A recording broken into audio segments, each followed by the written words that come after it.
Eh bien, écoutez, je m'appelle Emmanuel, j'ai 40 ans et je suis intermittent du spectacle. Enfin, je bosse en tant que monteur, assistant monteur dans la fiction. Pourquoi est-ce que je suis là? Bah, parce que il y a eu le crowdfunding pour la revue de l'After et j'ai un petit peu craqué la banque. J'ai mis la contribution Maradona qui était à hauteur de 1000 euros.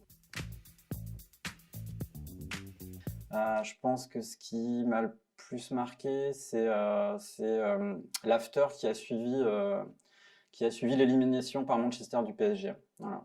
C'était là, tout le monde était persuadé pendant le match que ça allait passer, puis à la fin, penalty, main de Kipembe, la VAR, voilà, tout le cocktail. J'ai l'impression que c'était un after encore plus fort que celui de la remontada, parce que là, tout le monde était déçu. Enfin, il y avait tout qui avait joué. Le penalty, la prestation du Paris Saint-Germain, la VAR, que tout le monde déteste. J'avoue que je suis pas un partisan non plus de cette VAR.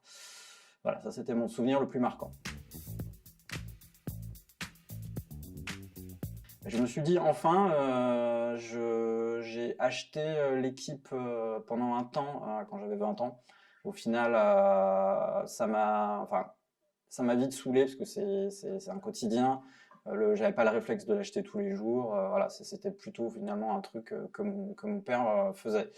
Donc j'ai arrêté d'acheter l'équipe. Je me suis un petit peu mis à SoFoot, mais et à France Football, pareil, ça n'a pas matché. Et là, en fait, de savoir que c'est des consultants que j'écoute tous les jours, dont j'adore les analyses, je me suis dit là, pour le coup, le fait de savoir en fait qu'il y a l'after derrière cette revue, ça lui apporte une valeur ajoutée indéniable. Et je me suis dit que ça pourrait forcément me plaire. Et que justement, il y a plein de choses qu'ils n'ont pas le temps de faire dans l'after parce que les débats s'éternisent, qui vont pouvoir justement traiter dans cette revue. En fait, j'aimerais bien, si possible, que l'after traite un peu tous les sujets qu'il a survolés quand il y a eu le confinement et qu'il n'y avait plus de foot, il n'y avait plus de sport. Donc là, il a pris le temps, c'était des afters de 3 heures quasiment chaque soir. Et ils avaient le temps d'aborder des choses comme bah, la corruption ou des sujets un peu moins intéressants, mais on va dire un peu plus légers, comme les imposteurs dans le milieu du foot. Et moi, j'aimerais bien qu'il s'attarde justement là-dessus. J'ai pas envie de lire une énième analyse sur pourquoi le PSG c'est un club de baltringue. Voilà. Ça, on l'entend assez tous les soirs. Non, non, j'ai envie qu'ils abordent des sujets qu'on n'a pas du tout l'habitude de lire.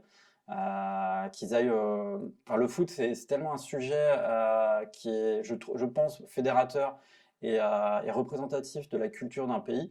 Alors, on n'est pas un pays de foot comme l'Espagne, comme l'Italie, comme l'Angleterre, mais je pense quand même qu'il y a moyen de faire des sujets très intéressants, d'aller dans le fond des choses. Alors, un message, bah, franchement, je suis très content de participer à mon échelle à l'after foot. Ce que vous faites, c'est vraiment super. Vous êtes géniaux. Daniel, je suis pas d'accord avec tout ce que tu dis, mais ta principale qualité, c'est la franchise. D'aucuns diraient que c'est un défaut, mais moi, je pense que c'est vraiment ta meilleure qualité et t'es sûrement un des meilleurs consultants, j'imagine, France, voilà, en tout cas un des meilleurs analystes du football. Gilbert, bah, je suis un gros fan de toi, tu vois, j'ai la même coiffure. Euh, je, c'est pas un choix. Et je trouve que de temps en temps, tu mets un peu de temps à faire la médiation quand les débats partent en live.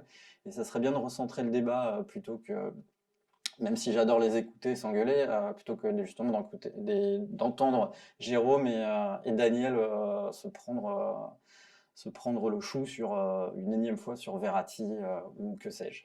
Voilà.